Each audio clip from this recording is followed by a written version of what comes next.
Welcome to Limitless, the Blind Beginnings podcast where seeing things differently inspires limitless possibilities. This podcast is being brought to you by Blind Beginnings, an organization based in Vancouver, Canada, that supports children and youth who are blind or partially sighted, along with their families. Limitless was created in order to inform, educate, entertain, and share stories from within the blind and partially sighted community in order to show the world that the opportunities for those who are blind or partially sighted are truly limitless. And now, it is my pleasure to introduce you to your host, the Executive Director and Founder of Blind Beginnings, Shawn Marcellet.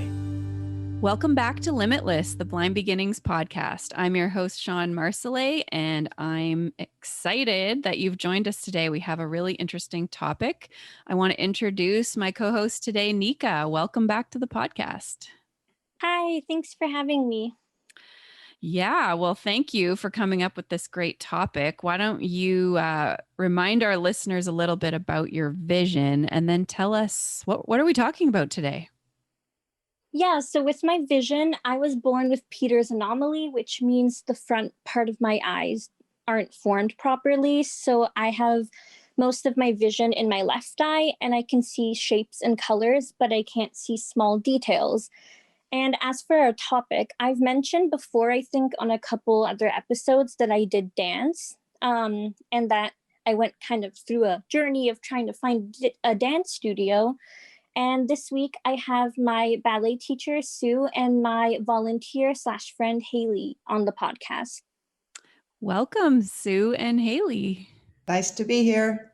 Yeah. Glad to be here as well. I'd love to know a little bit about your history, both of you, with dance. So maybe Sue, can you tell us a little bit about how you became a ballet teacher? Sure. Well, I started dancing at a very young age. About 5 or 6 years old, I started as a tap dancer. And then I started taking other classes at my studio. And this was in Edmonton, which is a big dance city because it's very cold there in the winter. So all the boys play hockey and all the girls dance.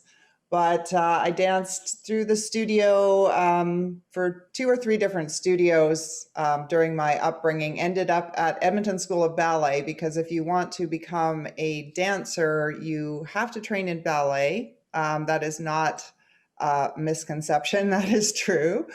So I ended up pursuing ballet, but I'm quite tall, I'm 5'10".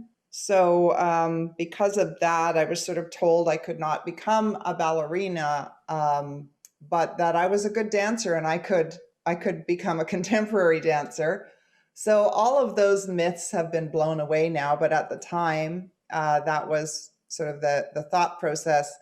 So when I finished high school, I went to Grant MacEwan College in Edmonton, and I did a 3-year dance program, which is about half ballet and half contemporary dance.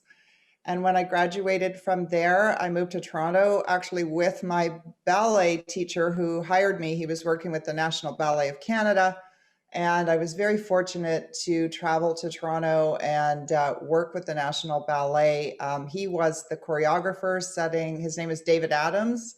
He was setting some of the old ballets on the company, and I was able to be his assistant.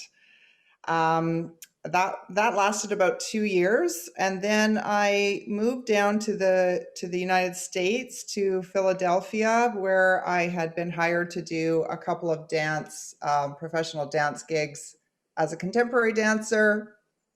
So did that for about a year, moved back to Toronto, and just, was working as a waitress to do any kind of dancing I could do, and eventually moved back to Vancouver because, too far from my home in Toronto, and started teaching. And long story short, started learning a Russian method of ballet, which I had not learned. I grew up as an RAD, which is Royal Academy of Dance. I grew up with RAD. I did my solo CL, which is the top level. And then started learning Russian technique, and it's a totally different technique. Literally, you have to sort of relearn ballet when you learn Russian method. And eventually went to New York City and did 2 levels of training with the Bolshoi to learn to teach the Russian method. And I had opened a school in Vancouver called One Dance, and that's where I met Nika. And just recently, due to COVID, One Dance closed after 19 years, but I'm still teaching at another school in West Vancouver. And I also do a lot of contemporary choreography and actually getting into dance film. So that's where I am today. Wow. Wow. Okay. So you know your stuff. Yeah. That's awesome. Thank you. What about you, Haley? What's your dance story? So like Sue, I did start at a very young age. I think I was also probably 3 to 5 years old. I'm not sure. I was primarily a ballet dancer until the age of 9, when I also started learning a little bit of contemporary dance. At the age of 9, I started competitive ballet and then later competitive contemporary dance. And I was a competitive ballet dancer until the age of just past 15. When I had to stop competing due to a back injury. That was like June 2017, which is when at my high school I heard on the announcements Nika was looking for a volunteer. And so from competitive ballet dancer, I went to volunteering with Nika for 2 years and eventually became a teaching assistant and ballet teacher at I Can Dance, which is a recreational program based in both North and West Vancouver. I have since left I Can Dance due to COVID, but that's kind of where my dance journey has led to me so far. Okay, Nika, let's hear yours. Okay, so long story, semi-short. I wanted to dance from a very young age just because all of my classmates, starting from kindergarten and preschool were doing ballet, and I was kind of jealous. I was like, why is everyone else my age doing ballet? Why can't I do ballet? And back then I was kind of going through a lot of phases. Like 1 week I wanted to do martial arts, 1 week I wanted to do gymnastics. So it's kind of like no one really took me seriously because I was just so all over the place. And when I got older, I still kind of wanted to do dance. Everything else kind of faded, and dance was something I always wanted to do. But then doctors and health professionals that we would consult would say, oh, you can't start ballet at the age of 10 or 11. It's too late. It's not safe. You can only start it if you're around 3 or 4. So I kind of gave up on that for a bit. And I don't think my passion for dance ever really disappeared, but I think I kind of had to force it down because I felt like I could never do it. And fast forward to when I was around 14 and I started struggling a lot with my mental health. A lot of stuff happened. I won't get too into it, but I was declining pretty fast just in my mood and with my depression and anxiety. And in the midst of all of that, getting my diagnosis, getting all these assessments, Blind Beginnings did a flash mob and we rehearsed it. It was youth led and we performed it in the fall. And that was my first time ever dancing in public. And that kind of reignited my passion because we literally did a whole entire dance routine in Metrotown in front of so many people. Not to mention it's on YouTube for anyone to find. So that was amazing. And that kind of made me decide I want to dance. And I think if I can do this, then I don't see any reason why I can't find a dance studio. So I talked to my mom about it and she agreed to help me. I also talked to a friend of mine in school and she actually started dancing at the age of 13. And she said, it's not true that there's no reason why I shouldn't be able to do recreational ballet at the age of 15.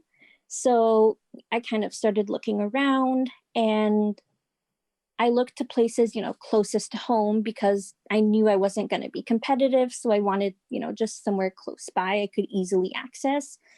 And I got rejected by 3 places, which was really difficult because when you're already struggling with your mental health, it's just not constructive to then have more piled onto that. And I was really close to giving up. And I remember one day my mom came in my room and said, like, I emailed an owner of a dance studio and told her about you, and she's willing to meet you. And if I'm being completely honest, I was really scared to go just because I was just so used to being rejected and I didn't know how much more I could take. But I did go and it was amazing. Like, Sue, you were so open. So, Sue, when you found out that there was somebody with a visual impairment that wanted to take dance, what was your initial reaction? Well, I was actually not surprised because I really think everyone is a dancer. Everyone has a heartbeat and has a rhythm inside them. And when you watch children, they dance before they walk. They often dance before they stand and they dance, they hear music and they dance. So I thought it was kind of interesting that this blind girl was interested in dancing. And I have worked with a lot of people before on the autism spectrum or on various other disabilities. Just due to, I've just worked with so many different people in my life and over my career. So I was actually interested and intrigued and, wanted to meet Nika and see if it was possible. So obviously you started dancing, Nika. Well, maybe I'll ask you, Sue, what did you have to do differently in order to teach her? Well, I thought it would be, that she would have to have an assistant because, I would have to put her in a class with other students and it wouldn't be a private lesson. If it was private lesson, I could focus, just on Nika. I think we may have, Nika, did we do a couple of privates? I think we Yeah, did. so I was at One Dance for 3 years and the first year was a ballet private. Yeah. So we did private. And then when we talked about going into a class, having Haley was such a godsend because Haley's trained. And so she understands the language of ballet and she understands the positions of ballet. And she was able to work literally right with Nika. She was literally standing in front or behind or beside her all the time. And as we did the class, having Haley there to guide her, was invaluable because, when you're in a class situation, say you have 4 or 5 or 6 other students in the room, having Haley there was just great. So Nika was able to just kind of come in and she just went for it. It was great.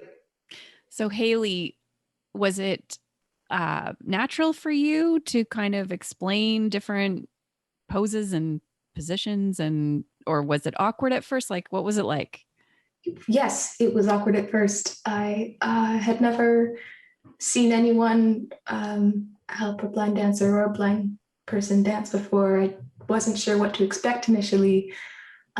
So mostly what I did, lots and lots of cues, would be like pull up, turn out, that kind of stuff. I would use my arms to guide hers and her legs and poke and prod and adjust her chin, adjust everything. It was easier at the bar than in center, but after a while we could do it in center as well. More difficult initially, but we made it. Were you able to keep up with the class? Oh my gosh, I was a bit like a moment, like I spoke a mile a minute, I swear. Just like, now there, we're gonna go, put hands there. Yeah, because it's such a, so I have limited experience with dance. I did do a little bit of ballet and tap and jazz and modern dance when I was a kid, like probably, one, I don't know, term of each maybe. But I understand it's just so fluid and flowing. Like, how can you possibly keep up with explaining every single movement? But I guess, Nika, if you had a year of private, you had a pretty good understanding of some of what the instructor would be asking for? I knew some of the basics in my private just because it took me longer to learn things. I kind of learned very, very basic things, but it did help. Mm-hmm. So what was it like being poked and prodded during the class? You get used to it after a while, And I think having the privates, at first it was just, explaining the positions to Nika. So at least when we would say, first position or second position, she would know where those positions were. And maybe it wasn't 100% correct, but it was, a position that Nika could work in. And I think having some privates beforehand, was helpful, even though, there were times when Nika couldn't do what we were asking, but she did what she could do. And, it was a beginner class she was in, so it was very slow, sort of a slow pace anyway. So she did a great job of keeping up. In a recreational beginner class, is there choreography? Is there like certain steps everyone's going to do together? What would it be like? In a beginner class, normally there would not be choreography, because often choreography is a separate class. Mm. So this was a technique only class, so there was no choreography. We would do at least half the class at the bar, which is great for Nika because she could hold on to the bar, and it also gives her a really clear reference point of where her body should be. The center work was definitely more challenging, even for me to explain and also for Nika to understand, because, I know for her, without being able to see it very clearly, it must have been so difficult.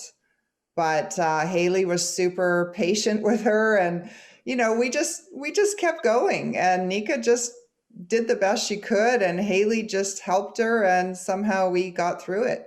You actually, like, I remember, like, when we did center work, you would, like, stabilize me a lot of the time, just because, like, the position, when we were on demi point, which is, like, walking on your toes, it was really hard to balance. Mm-hmm.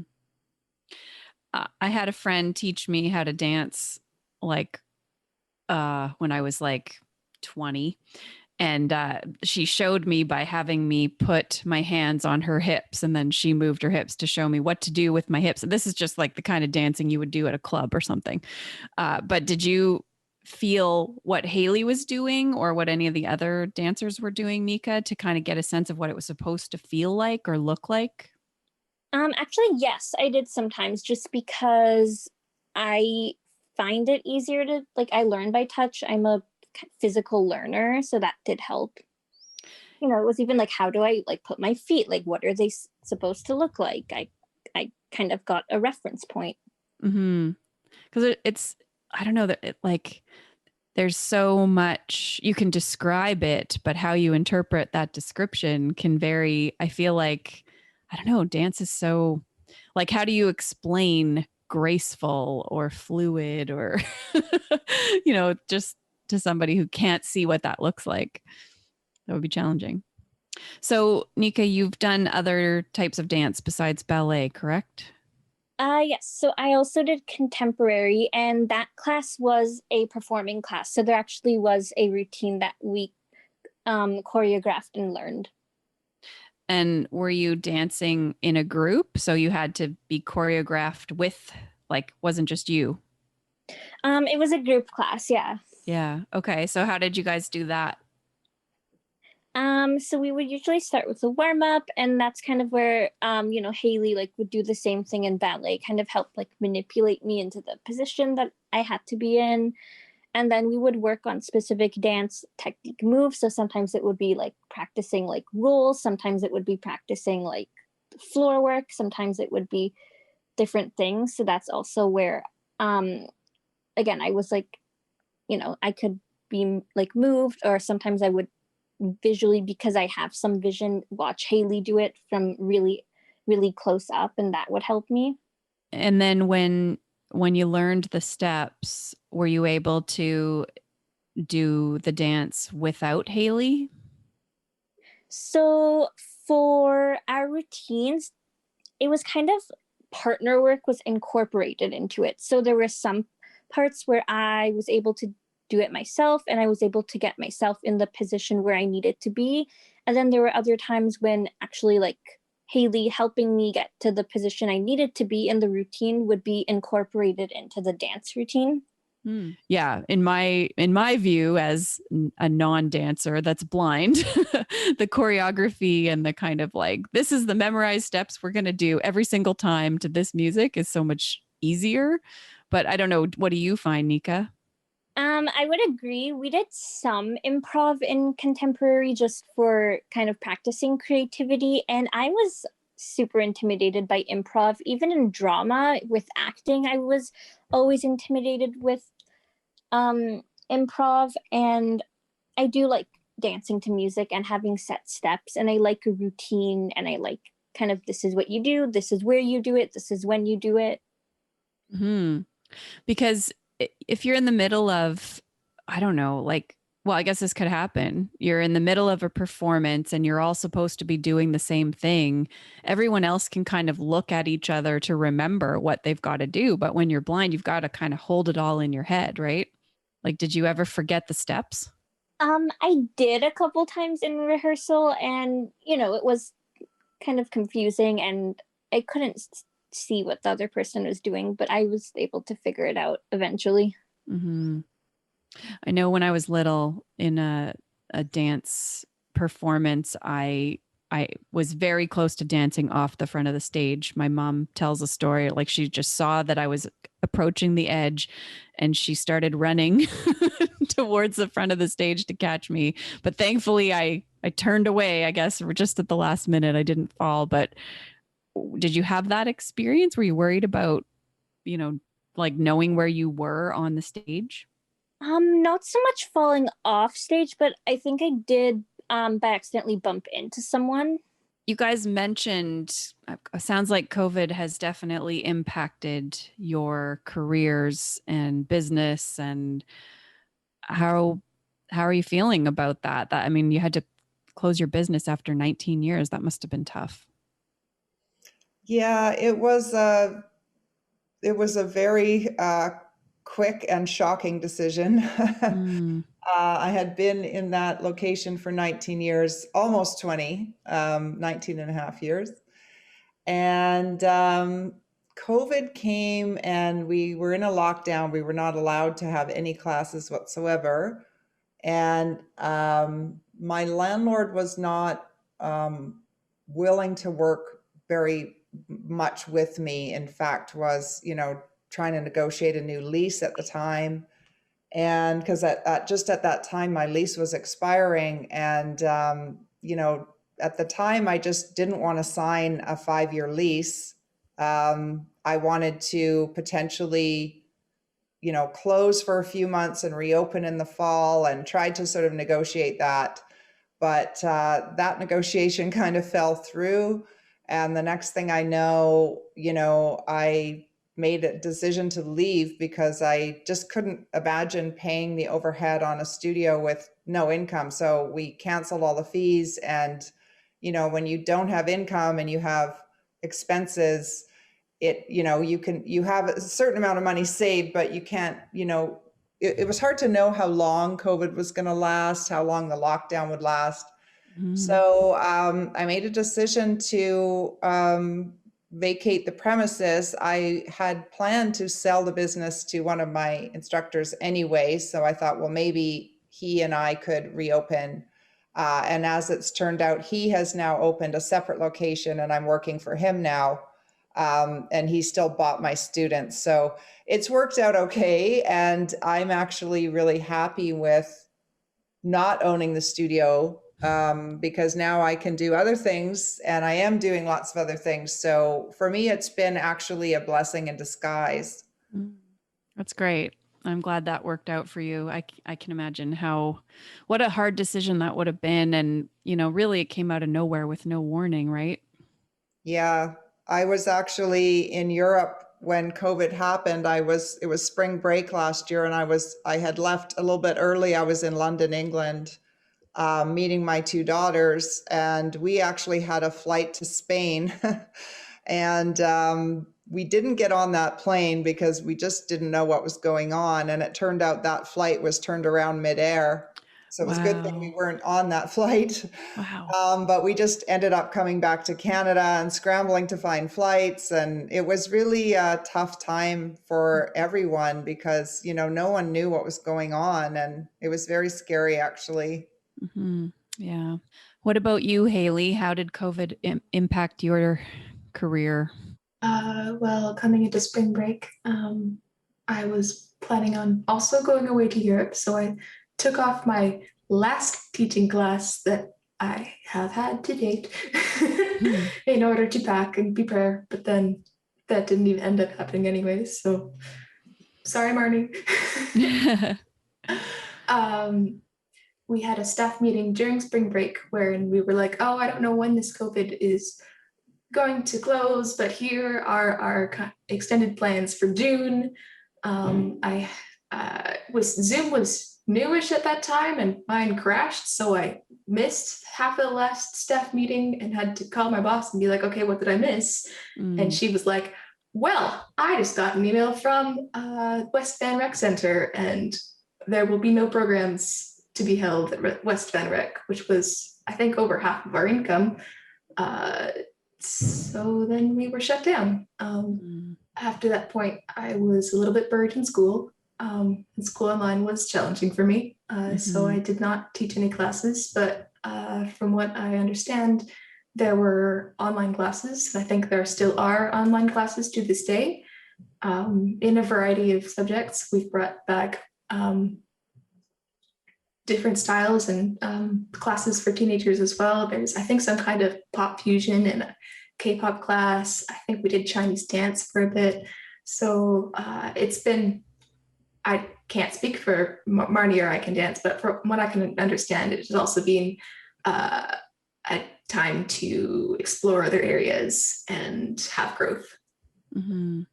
Sue, have you been teaching virtually? Yes and no. I've been teaching, as the health regulations change, we change. So we started off in September virtually, all on Zoom, which is really challenging to teach dance on Zoom because most of the kids are in their kitchen. Or in their living room and they don't have any space. And so just having to modify everything all the time, every single day, with depending who's on Zoom and their space and, their mental health. Sometimes, the kids would come on and they'd be super happy. And other times some of the teenagers would come on and they'd be really sad. And so, as a dance teacher, you are also, often a life coach. And so sometimes my lesson would just be more about, supporting various dancers and what they were going through and, moving through it and trying to find a way to move through some of the stuff they might be going through. But in the end, I always got a class in, and we eventually were able to bring kids back in with masks and physical distancing and hand sanitizing and COVID questionnaire and all the stuff that we still do. So when students come, we have a limited number of students in the facility because they have to stay 6 feet apart. Plus there has to be room for the teacher to walk among them. You also teach differently. We're not allowed to have sort of cardio anymore. It has to be like low intensity. So we can't do, like in a dance class, there would normally be like a warm up and then there would be, some center stuff. But in the end, you build up to jumps and you build up to the intensity of the movement. But now we can't really do that. We try to keep it really low intensity. I find it very hard teaching with a mask. I get out of breath because as a teacher, you do a lot of talking and Yes. you're also moving while you're talking. And so, and, there's music. So there's a lot to do, but, we've made it work and, it's made us all change. When I'd never used Zoom before, I had to learn how to do that. I'm in my 50s, so, I'm not super technically savvy, but now I'm all about Zoom. I've got it down and I teach on Zoom. But yeah, we've had kids come in and, you just have to modify. And as it's turned out, it's been great. And then I have an adult class and we have, again, about half on Zoom and half come into the studio. Some of them never come in because they're not comfortable with it. Some come in more regularly, but, we've all sort of done the best we can and really tried to keep dancing, because for most of us, dancing is, what we've found in our life to be our passion. So we just want to figure out a way to keep doing it. And so that's what we're doing. That's great. Nika, are you still dancing? No, so I quit dance because I was transitioning from high school to post-secondary, and at the time I was going into music, and there would be some days where I would be at school for 15 hours, and I just thought it was, not a good idea to add something else when I was already going through a huge adjustment period. And then when COVID came, I kind of fell into another kind of mental health depression slump, and I didn't really have any motivation to take any online classes. But now that my semester at university is almost over and I'm taking 4 courses, so I'm pretty burnt out. So I would like to start getting into more extracurriculars. Mm-hmm. Did you find that dance helped your mental health? I would say it did. I don't know, like it was physical activity, and that's something my doctors always told me to do, physical activity, but then it was also creative at the same time. And I just think it's such a unique thing. Like, how many sports are there where I can actually be creative and express myself and be healthy at the same time? Yeah, that's awesome. I would just like to say thank you to the both of you, because you guys provided a very safe space for me to be able to learn and express myself, and also helped my dream of dancing on stage come true. You're welcome. It was a great learning experience for me as well. And,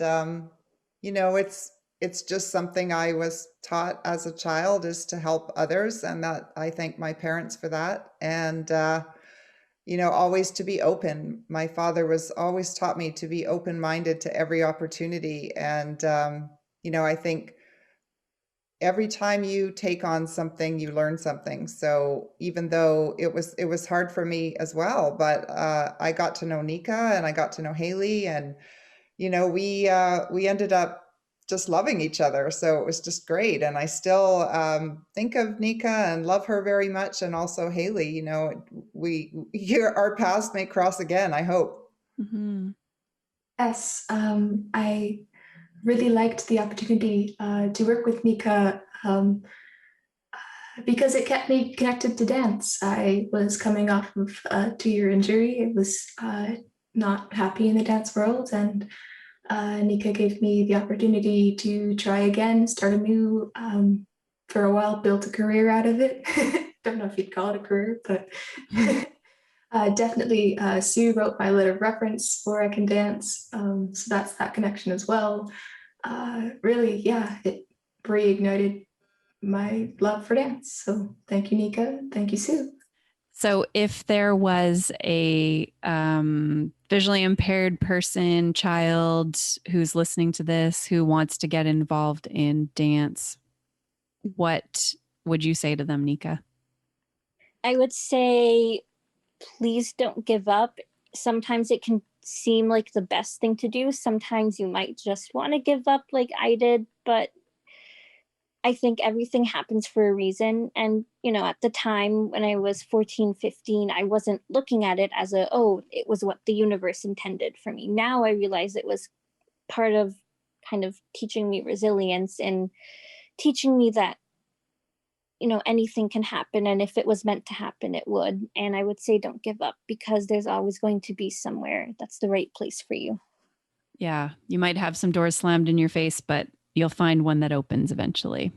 Well, thank you to all of you for being here. And thank you to our listeners for joining us again. You've been listening to Limitless, the Blind Beginnings podcast. I'm your host, Shawn Marcellet. If you have a question, a comment, a request for a future topic, please send us an email to limitless@blindbeginnings.ca. And please share our podcast with a friend and join us again next time. This podcast has been brought to you by Blind Beginnings, an organization based in Vancouver, Canada, that supports children and youth who are blind or partially sighted, along with their families. Music for this podcast is composed by Sean Bishop and Clement Chow. Production and audio editing by Rob Minot. For more information about Blind Beginnings and the work it does to support children and youth who are blind and partially sighted, along with their families, visit us on the web at www.blindbeginnings.ca, and also remember to follow us on Facebook, Instagram, and Twitter. We thank you for joining us, and we look forward to seeing you next time.